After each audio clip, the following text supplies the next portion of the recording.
আপনারা জানেন আওয়ামী লীগ ৭১ থেকে ৭৫ ক্ষমতা এসেছে, ৯৬ থেকে ২০০১ ক্ষমতা এসেছে, ২০০৯ থেকে ২০২৩ পর্যন্ত ক্ষমতা ছিল।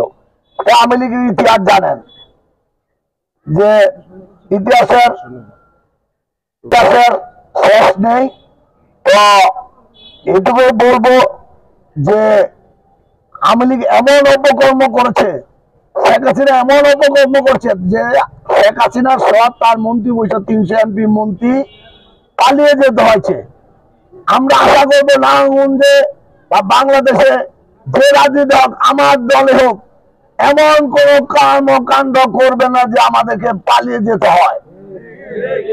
আমরা জনগণের পাশে থাকতে চাই, জনগণের সুখে দুঃখে থাকতে চাই, জনগণের জন্য আমরা আমাদের জীবন বাজি রেখে কাজ করতে চাই। তারেক রহমান নির্দেশ দিয়েছে জনগণের পাশে থাকার জন্য, জনগণের বিপদ আপদে থাকার জন্য। আর তারেক রহমান আজকে অন্তর্বর্তীকালীন সরকার এসেছে ক্ষমতায়, আমরা বাংলাদেশের মানুষ আশা করেছিলাম যে অতি শীঘ্র নির্বাচন দিবে, কিন্তু তারা সংস্কার নামে সময়কাল ক্ষেপণ করছে।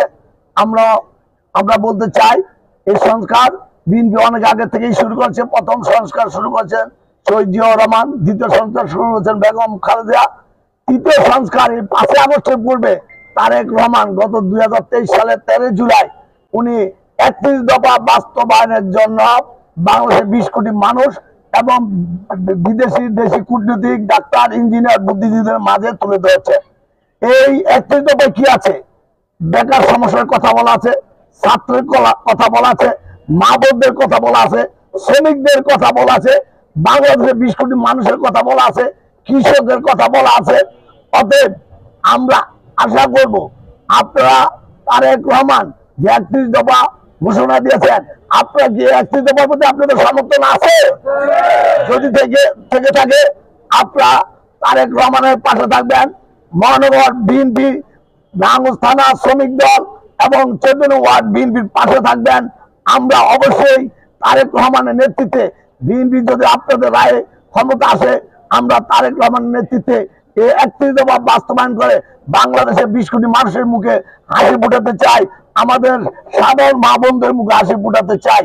এই হাসি ফুটিয়ে আমরা বাংলাদেশকে একটি সমৃদ্ধশালী বাংলাদেশ এবং একটি সুখী বাংলাদেশ হিসাবে গড়ে তুলতে চাই। এই 31 দফা বাস্তবায়নে আপনাদের সবার সর্বাত্মক সহযোগিতার সমর্থন কামনা করে